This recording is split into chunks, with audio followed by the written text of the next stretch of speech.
Are you in a situation right now where you have a vehicle that's either not running or it needs expensive repairs, yet you still making payments on the car? So you're like, man, I'm stuck. I can't make payments. I don't have the money to repair the car and make payments. I don't want to make payments on a car that doesn't run, and I'm spending a fortune on Uber, Lyft, and bumming the rides and paying friends to get me back and forth to work. And I'm sitting here looking at this car in my driveway. That is known as the financial death spiral, and it's related to cars. It looks kind of something like poor credit, expensive vehicle payments or limited choices, an unreliable used car, repair costs, lost income, missed payments, new debt, and even worse credit.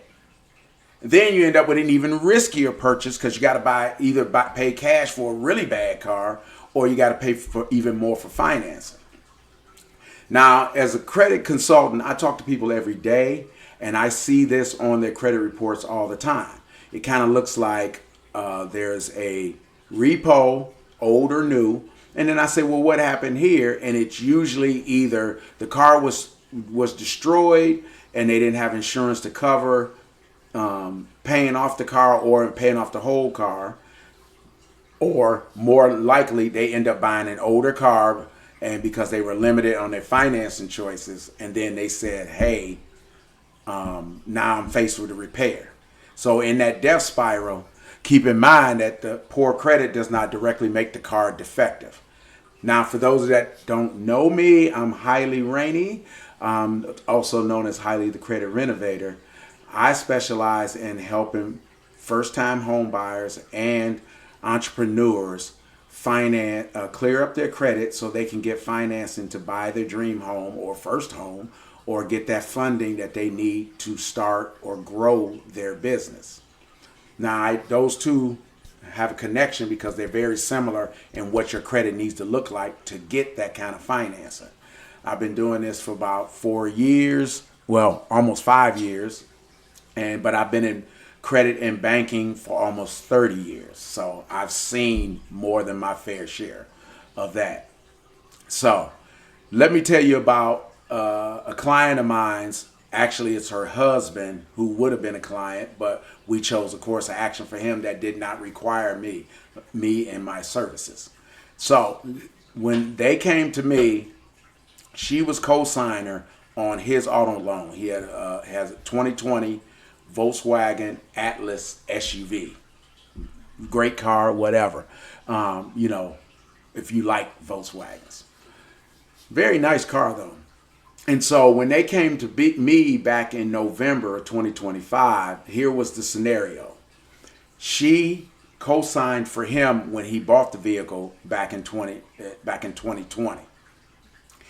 And essentially what happened was the car was in a Volkswagen dealership being diagnosed because of engine issues. And so what ended up happening, as they're telling me, I'm looking at her credit, and this is a loan that's in default, and it was scheduled for repossession.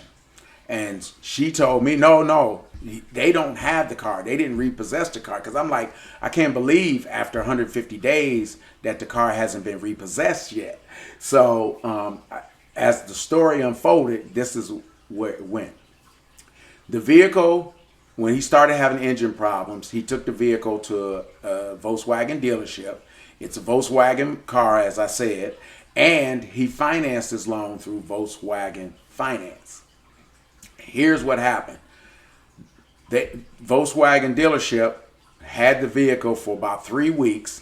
I seen the repair work, and they did a series of diagnoses on the car, only to discover they replaced things. They replaced batteries, things, other electronic equipment to try to get the car running, only to discover that there was a catastrophic engine failure.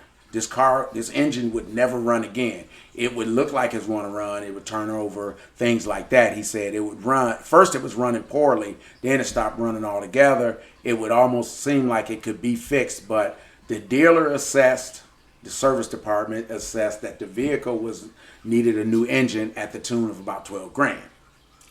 Of course, he was like, "What? I can't believe it!" Da, da, da. And we have that. I'm not going to bore you with all the details, but needless to say, the repair bill was $5,300, and so he's naturally saying, "I'm not going to pay $5,000, and you didn't even fix the vehicle." And so he arrived at a decision where he said, "Well, I'm just going to stop paying." So, and as of November 2025, he was in 90-day default, which means they had the ability to go repossess the car. But I was curious, why didn't the car get repossessed? And so we found out that through some research, I said, well, let's look into this and see what's going on. And so we reached out to Volkswagen Finance, and we learned that the dealership's service department would not release the vehicle until the $5,300 diagnostic bill was paid. So the finance company left it where it was. So now when I had this conversation with them, we were at the point where the car was still in default, the loan was still in default, the car was still at the dealership, and she was concerned about getting the delinquent loan off of her credit because she was co-signer, and then fixing their credit. I said, well, how do you feel? And the owner of the car, the client's wife, my client's wife, well, he's my client too, I guess you could say, in that regard. My client said, I really love my vehicle. I love it. I customized it. I don't really want to let it go, but what can I do? I said, well, okay, where are we at? So we were at just over 50,000 miles beyond the factory bumper-to-bumper warranty, and it wasn't quite the 5 years yet up. So because it was a 5-year, 50,000 mile factory warranty. So when the failure occurred, it was after the 50,000 mile warranty was up, but it wasn't quite the 5 years. So the dealership said, no, we already reached out to them. They already said, sorry, it's beyond the warranty. I did a little research and found that there was some known issues with the Volkswagen Atlas in the particular engine that's in his vehicles. So I said, well, let's reach out to Volkswagen in Germany, which we did. They did a little investigating consideration, and they came back and said, sorry, this happened after the warranty. We are not legally obligated to do anything about it. We was like, oh, shucks. I said, okay, so if you really want the vehicle, maybe you could consider financing, paying off the vehicle, get new financing, and then get the engine fixed. And he was like, well, I don't know. I said, let's at least look at it. So we reached back out to Volkswagen Finance, and we said, we really want to keep the car. Would you guys be able to recast the loan? That's when they rewrite the loan and keep it going. And they said, sorry, unfortunately, we can't, because we already closed it out and we already charged it off. And so we had no option there. And so I said, hey, here's what you can do for him, not for her. See, he was the primary borrower on the loan. And so I said, well, you could do a bankruptcy and then you could rewrite the loan. If you do a Chapter 13, include the automobile loan in there. If the bankruptcy court approves it, then that'll force the finance company to rewrite the loan and work it out with you. And so we reached out and said, if we did that, would they be okay with it? They said, okay, sure. So that's what he ended up doing. He filed Chapter 13, included the car. And so Volkswagen Finance did a renegotiation with a payment plan incorporated in the bankruptcy to get the loan. So now we're back on track with the loan. So now we had to figure out, how do we get it out of the dealership? Well, guess what? The finance company even did us a solid, because they said, okay, fine. If he wants to do that, how about we do this? And so they said, well, would he be able to pay anything on the bill to get it out? He said, nope, he can't do anything. All his money is going to be committed to putting a new engine in the car so he can start driving it. That was his plan. And so Volkswagen Financial paid the $5,300 bill with the dealership so the dealer would release the car. So they paid it. The dealer released the car. We had the car towed to another service center of my client's choice. They were able to secure him a low mileage engine from a reclamation place in Minnesota. They shipped the engine to him and they put the engine in the car, and it was less than $7,000. So you say, wow, he had to pay $7,000 on that. But remember, it's his car. It was still his car. Until they actually had title change, it was still his car. Now, was that better than not having to pay anything at all? No, but it was a way for him to save the car. And that was basically taken right out of my book. There's my revised 7 Ways to Beat the Repo Man. And that's one of the strategies for saving the car, by negotiating with the creditor. And so, and this is new. As you see, the cover is new, but it's a whole new book. It's been updated with all the value in there, all the solutions updated for 2026. So, and I'll have that in the show notes. If you want to buy the paperback, you can order this, or you can get the electronic version. You can get a PDF. If you hit the link down below, you can order a PDF and get it instantly. This would have to be shipped to you. The new version is available. If you got Amazon Kindle, it is there as well. So you guys can help with that. But essentially what happened, he got his car back. He had to pay extra $7,000 to get a new engine in it, but he got his car back. He got his baby back. And now we're in the process of removing the co-signed old loan from my other client, the wife's credit, because it's no longer an active loan. It's been recast, rewritten off in Chapter 13 bankruptcy. So that's a win for her, because we're going to get that off of her credit. And then it's a win for him already, because he got his car back. And so there are situations where you can save the car. But going back to the death spiral, let's talk about that for a minute. So here's what happens. Poor credit ends up pushing folks into risky vehicles, because when you got challenge credit and you got limited options, you're usually paying, because the rate is so high, you end up having to buy less car to have to keep the payment low, which usually ends up being you buying an older car that's less expensive. So so if you have damaged challenge credit, as I like to call it, you'll end up with a higher interest rate, and they're going to make you put more money down. Sound familiar? You're going to have a shorter list of lenders willing to finance you. They're going to end up running your credit 20,000 times, because they're going to send it to every dealer trying to get you an approval, which we all know those multiple inquiries also make your credit worse.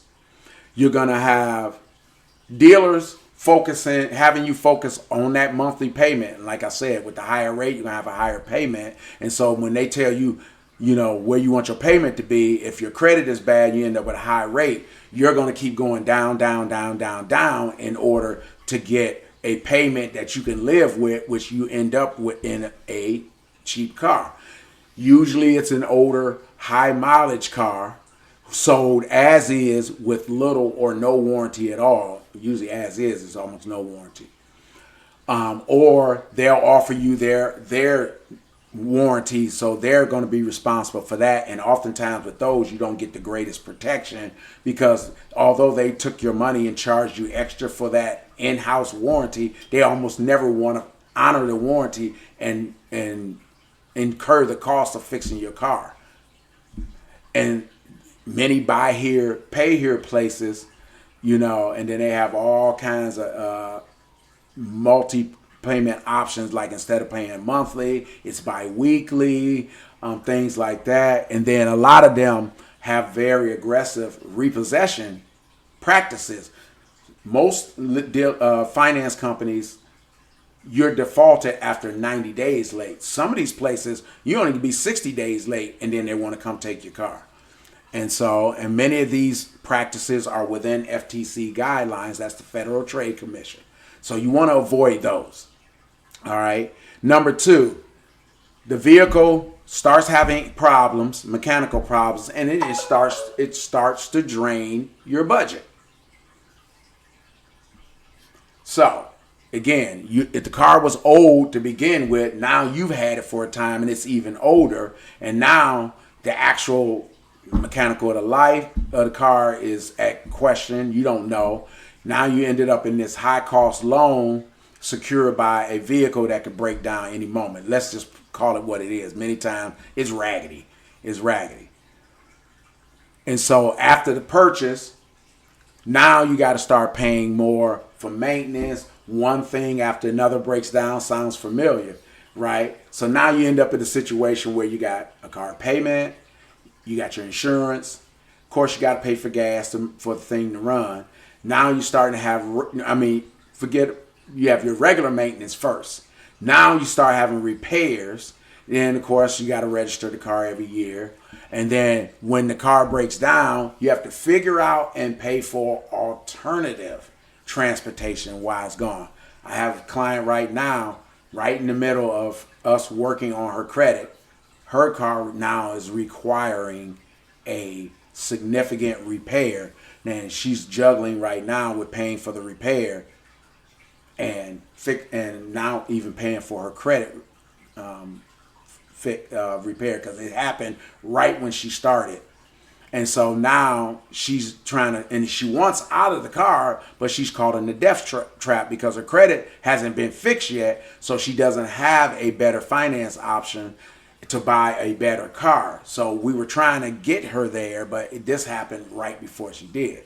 So then she's struggling with her alternate transportation, which is Uber, and keeping up with her car payment so her credit doesn't get worse.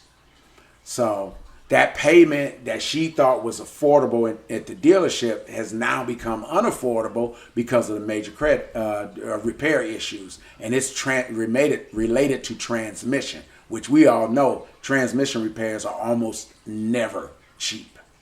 And so she's suffering that common problem of dealing with a transmission failure and at the same time trying to make her payments and wait for them if she deciding to whether to pay for it. And then now that she's decided to pay for it, now her car, she's got to wait for them to fix it. And so what they're trying to do is see if they can, instead of repair the transmission, swap it out for another one. So she's weighing that option to see which one makes the most sense. And so then you end up having to choose between paying the mechanic, making the car payment, paying your rent, paying for transportation, and all those other things. And so this becomes that critical transition. And now you got to make some hard choices. The vehicle can mess with your job. If you start being late to work because you're trying to work out your transportation issues, we certainly don't want that. That's just going to make the situation worse because you end up being late or missing work. You might lose out on overtime. Without your car, you can't work on any of the gig income issues. Income opportunities that I talk about in my book on making money to save your car. You got that. You ended up paying for Uber, Lyft, whatever. Sometimes it messes if you got child care, how you go get your kid, all that. You guys get it. That's an ongoing thing. Now, I talked to some folks over at the Consumer Finance Protection Bureau just to get some insight. And what they told me is, in their research, because they talk about statistics that they compile from different things, and they said that they recognize that the repossession is especially disruptive because losing the vehicle can cause you to lose out on other stuff and reversing any of your economic gains, as they say. But anyway, I say all that to say this shit sucks. Excuse my language.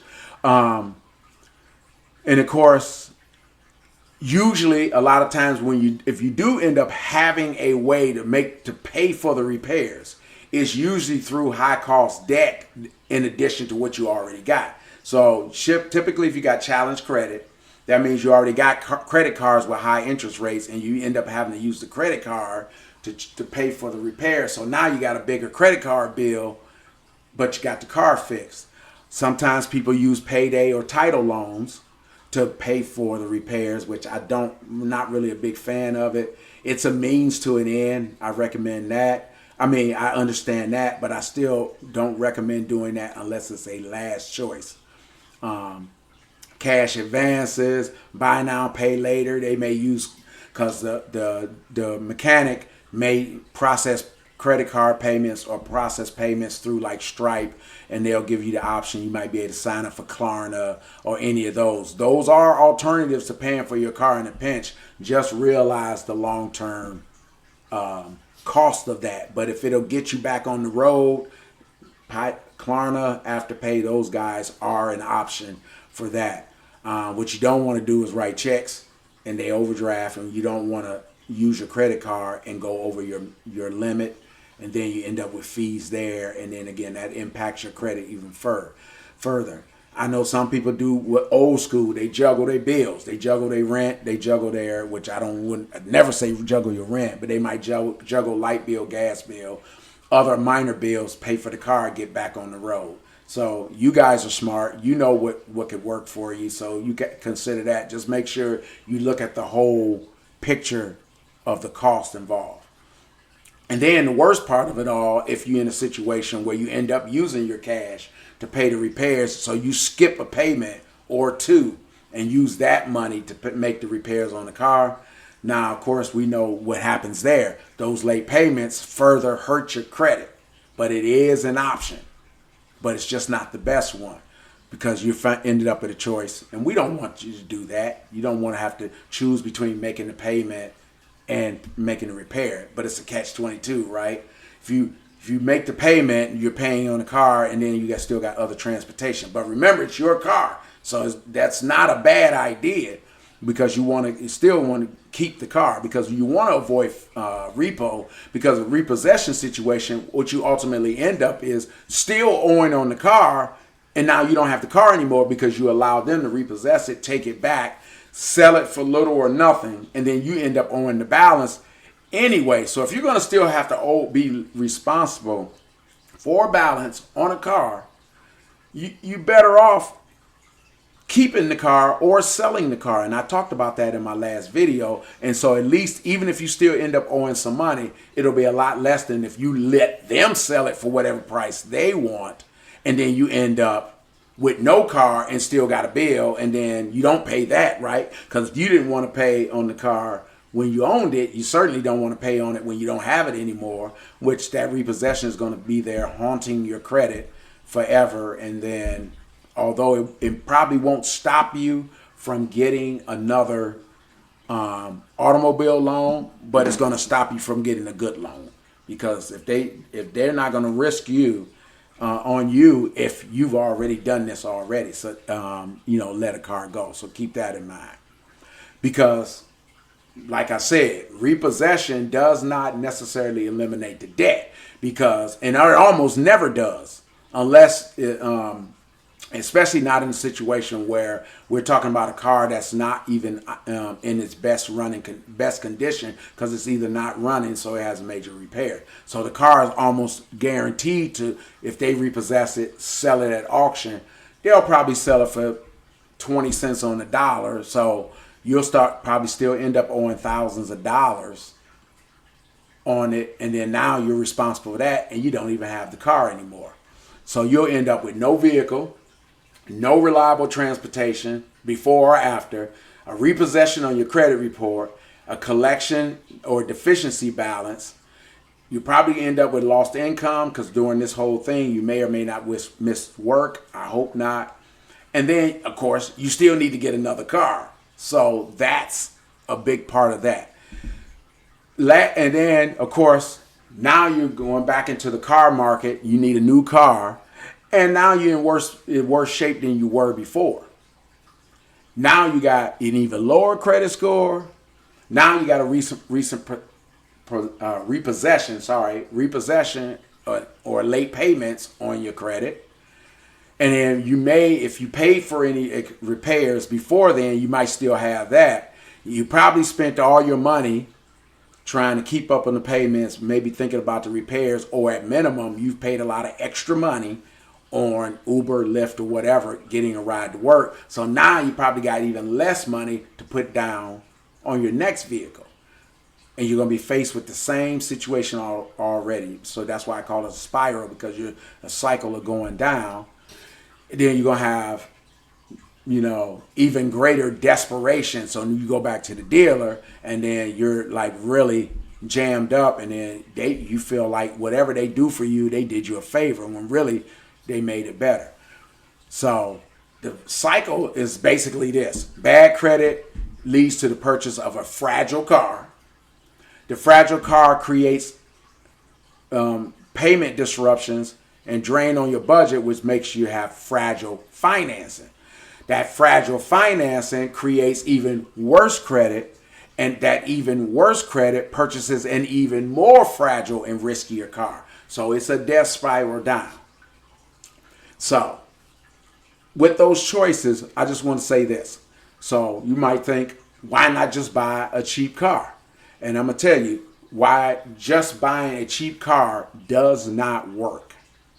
So if you get a $5,000 vehicle, so you say that's much less than what a newer car at $25,000 plus, even if it's a used car, even newer used cars are still going to be $12,000. Depends on the car, of course.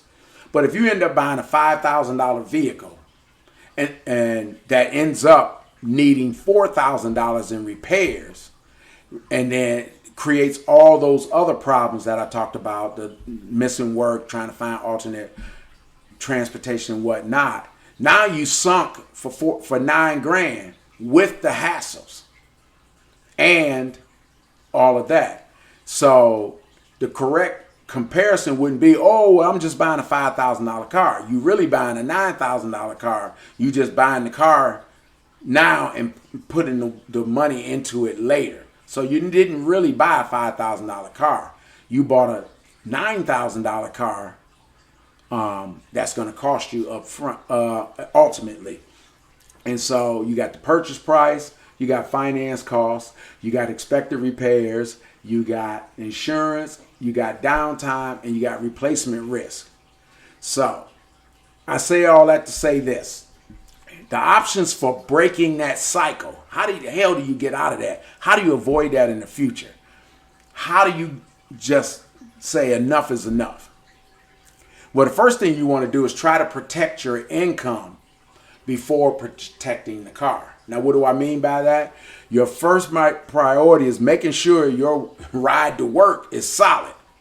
So before you do anything, you should always have worked out a temporary transportation plan before you buy a vehicle, if you know you're going to end up buying a vehicle that may be challenging. So you want to make sure you got a backup plan before you do anything. So you might want to work out with co-workers. I know that can be a pain. You may want to review what the public transportation situation to and from work, what it looks like as a backup. Might not be the most ideal situation, but you want to have that worked out. You want to be able to identify whether you can get short-term rental like Enterprise or something like that, or the ride share, of course, Uber, Lyft, and whatnot.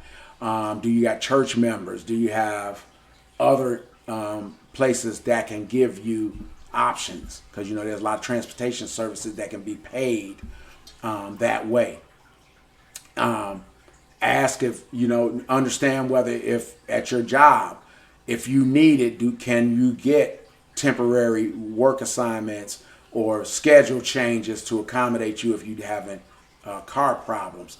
Just options, just having a backup plan so that when these things happen, you're not caught off guard and don't know what to do and trying to figure it out while you're doing it. And then have that emergency list of people who you could go to in a pinch. Now, you're not necessarily asking for a free ride, but you're just letting them know, can they handle the relatively idea of being inconvenienced by having to be your ride? And so that you're going to consider that. You want to diagnose the real repair costs before you start thinking about borrowing money to fix the car.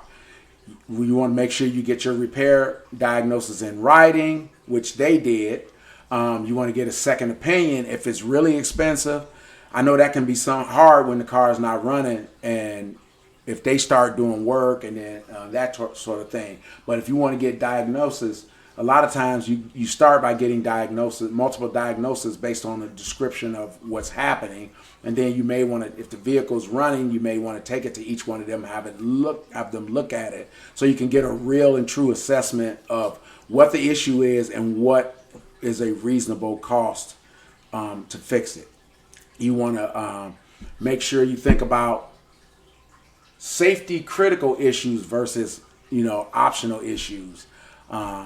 You want to make sure that when they do repairs, unlike what happened with them, when they do actual work on the car, they're repairing it and not just doing a lot of service things to only find out that everything they did was a waste because the engine was shot. So they they charged them $5,000 to replace parts and things to try to get the car running, just to determine that it's not that. Now, I told them I questioned the way this service department at this dealership went about the diagnosis. I just don't understand why they replaced so many parts when they have diagnostic tools. But again, I wasn't there, as they say, and I know a little bit about cars, but I'm not a certified mechanic. But I just say I question the way they went about doing it. And then, of course, you want to compare the cost with the vehicle's value. That's always a problem. A lot of people say they might have a $3,000 car with an $8,000 repair or something to that effect. And so now it's like, how do you get out of the car? How do you get out of the loan without losing your shirt, so to speak? And we have to look at those things on an individual basis and weigh all that out. Oftentimes, you're going to end up losing no matter what. So the only way to not lose in these situations is to avoid them altogether. That's the whole point of me talking about that in this video. So I'm telling you about these things so you can recognize them early and get out early, because the deeper you get, the more it's going to cost you to get out of it. And so you want to also do this, because that's what we did. You want to check for open recalls, your warranty coverage, any service campaigns, and any prior repair guarantees that might have been part of the car. Now, we did go through all of those things, only to find out that, well, there was no general warranty. We did discover some service campaigns, which was part of the work that we discovered after the fact. That was part of the work, some of the work that the dealer did. Now, I'm not sure if some of the work that they tried to charge them for was covered under that. We never spent the time and energy to determine that. Because once we got out of, once the finance company paid the bill and released the vehicle, we wasn't concerned about it anymore. And of course, there's all sorts of tools out there that, you can calculate whether it makes more sense to repair or replace the vehicle. The only challenge is you got to repair or replace your credit so that you can repair or replace the vehicle. So it takes a little bit of forethought and some planning. Again, the major items, engine, transmission, versus minor items to get you back on the road. At some point, you may want to consider selling or replacing the car, which is what I talked about in the previous video. It gets tougher when the vehicle is not in good working order, so we know it's going to sell for less.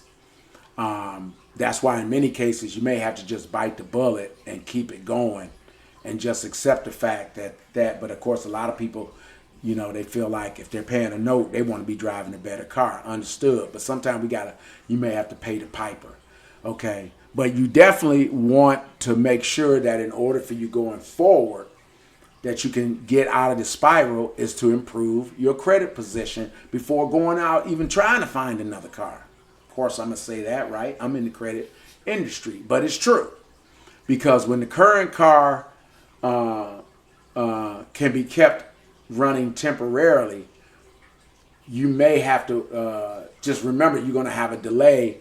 But as long as you're making your payments, you won't damage your credit even further. And then the goal is going to be to improve your credit so you can finance yourself with better financing out of that car, if you can get financing at all. Most people can, because dealerships have a very, very, very high number of flexible things. They're just not great financing. They can finance almost anybody. They always try to get a co-signer when they can, but they can almost finance anybody. But again, that's neither here nor there. But during that time where you're trying to work out getting this car running, back on the road, keeping it running, and getting out of it, you want to use that time to work on your credit. Now, whether you hire me or someone like me, or I'm saying hire me, or whether you use my DIY software to work on your credit yourself, you want to review all three of your credit reports. You want to dispute. You want to work on those things. You want to bring all your stuff up to date. You definitely want to do that no matter what, to start to improve your credit situation, to improve your options going forward. And so you want to arrange your financing before you get the vehicle. I always recommend going to your bank, your credit union, whoever you bank with, and get a pre-approval through them first, because they won't run your credit 100 times like a dealer might do. Now, I know my dealer buddies out there ain't happy to hear me say that, but it's true. I'm thinking about you guys right now.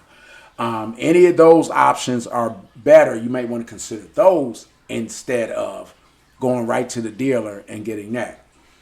And of course, I always recommend, especially when you're buying the older the car, I know it's a bit of a hassle, and sometimes it may even cost you a few bucks. But when you get down to it and you're picking a car that you're considering buying, get it inspected independently, not with the dealers, people. Get an inspection. If you find yourself a good mechanic that you trust their judgment as well as you trust their ability to work on the car, you can take it to them. You may have to give them 30 bucks and let them look the car over. Let them do a little bit of research, and then you can do research yourself, where you go in and you can put in the make and model of the vehicle and find out if there's any known issues with cars, so that you don't end up buying a ticking time bomb. So always do that. Of course, when you're driving the car, try to get them to let you get in the car while it's cold.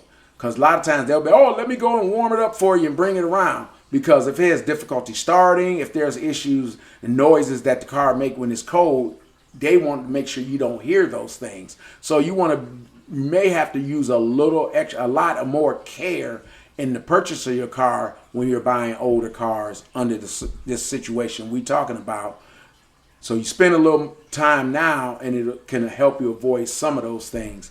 But that part about researching the vehicle and find out, just looking at YouTube, because you'll know, because if the vehicle you're looking at, if there's tons of videos on how to fix this and how to fix that on that particular car, that means that car is known for that. And so you may want to avoid buying that particular car. Don't just buy the cute one or the cool one or the fast one. All right. You should understand the buyer's guide on that vehicle, the warranty, all of those things. Not going to bore you with that. And if whenever you can, try to avoid those situations where you trade in a car, you got negative equity. That means you owe more than the car is worth. And they'll let you trade the car in. But what they do is they take that leftover, the difference, the higher amount, the difference between what the car is worth and what you owe, and roll that over into your new car. So now your new car loan is even bigger than what the car is worth, and you're even more underwater. And if something happens early in the loan, you almost will never be able to get your money back on that. It's going to take you years to pay down it enough for your loan balance to catch up or be equal to or paid down to what the value of the car is. Because remember, it's going down in value over time as well. And it's probably going down in value faster than your loan balance is going down. That leads to a lot of people being in that situation where they owe more than the car is worth. So when it got sold at auction, which they already got sold at a discount, they end up paying more, owing more at the end. And so, of course, you want to try to be vigilant with maintaining your vehicle so you can avoid those catastrophic failures. And then, if you do run into problems, take action before you even miss the first payment. Once you realize that the car has an issue, the first thing you want to do is reach out to your lender before it's late and say, hey, I'm running into a problem. Is there a way you guys can let me skip a payment? And they often will do that. If your pay history has been great up to this point, request for them to be able to let you skip a payment if you need that money to pay for the car repair. But do that before you become late. Do it the minute you realize it's going to be a problem. You want to be proactive because you got, number one, you got a better chance of them saying yes, especially if your pay history has been good up to this point. And then now you don't have to juggle. They let them juggle for you and allow you to do that. Contact them immediately, which is that's an ongoing thing no matter what issues you have with your credit. Don't ghost your creditors. They are your partners. They partnered with you to loan you the money. So treat them like a good partner. Treat like you want to treat a partner. Talk to them when you have issues. They do care because if they, even though their primary goal, they want their money. But if there's issues that will delay them getting money, let them know, because the only thing that makes them nothing makes them more nervous than when they don't get their payment and they can't reach you because they don't know what you're thinking and what you're doing. And they only got all the past people who have ghosted them and they don't know if you're one of those people. Don't be one of those people. So act before you get into trouble. And so, if you got service defects or defective items, or you got servicing problems, don't be afraid to challenge that. You know, every time you contact the dealer about an issue, I'm talking about the service department, get it in writing. If they give you an estimate, if they're estimating work, costs, all that, make sure they give you a detailed estimate listing the cost of the parts and the cost of the service. Make sure you talk to anybody if there's any warranty or you're not sure where you are with the warranty. Talk to the warranty people because they usually have a separate person at the dealership, at the service center that deals with warranty issues. Talk to the lender. And then if things get really bad, don't be hesitant to go to the state attorney's website because they have a whole consumer thing to help you, a whole consumer section or link or department where they can help you with these things. You already got the Federal Trade Commission. A lot of people think their little car situation ain't that important, but the FTC is there for us. The Consumer Finance Protection Bureau, if you're dealing with a lender issue, because they don't just cover lending, they also cover any kind of consumer service things where money is involved and all that. And then, of course, you could contact a consumer law attorney, legal aid.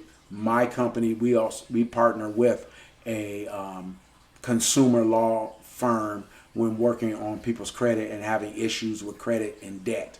So if you want to reach out to me, if you got that kind of issue going on, I can certainly help you with that.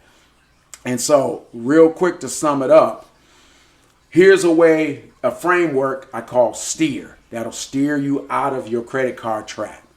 S, stabilize your transportation situation. Make sure you got a backup plan. T, test the vehicle before you buy it. Make sure you get the car looked at before you even buy it to make sure you're not buying a ticking time bomb. Make sure, E, examine and make sure that you calculate the entire cost of buying that car.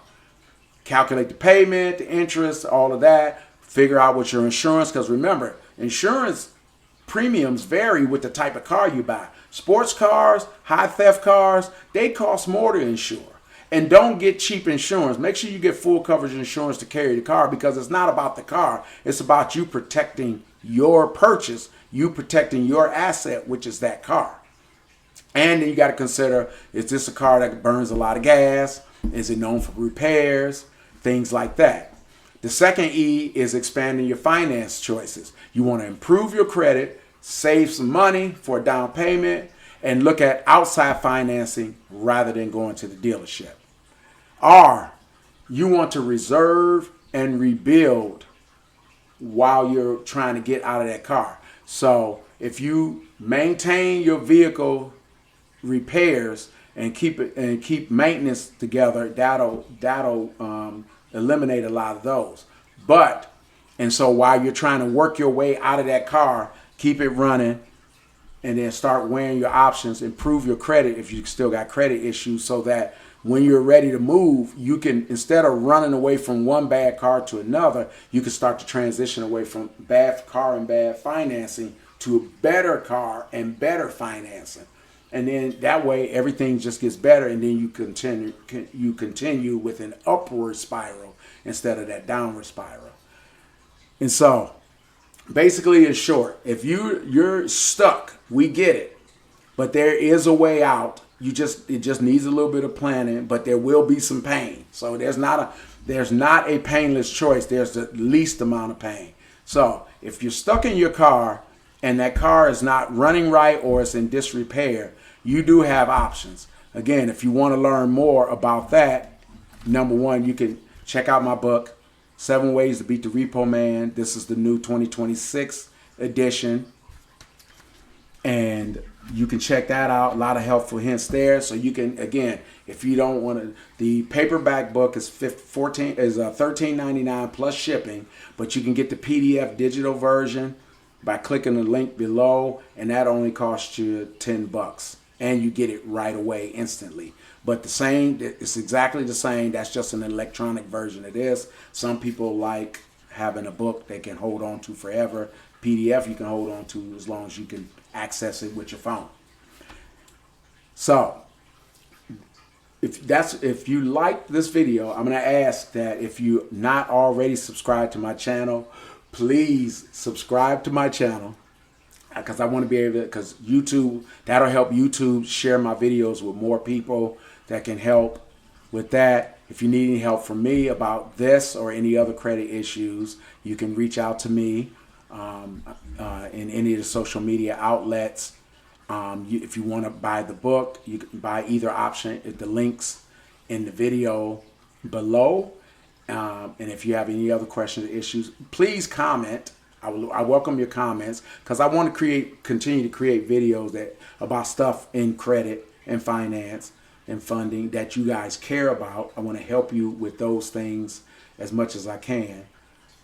And so if you've already subscribed, please share this video with your friends. Or if you may know somebody that might be talking about a credit issue, they might find this video or any of my other videos helpful for those situations as well.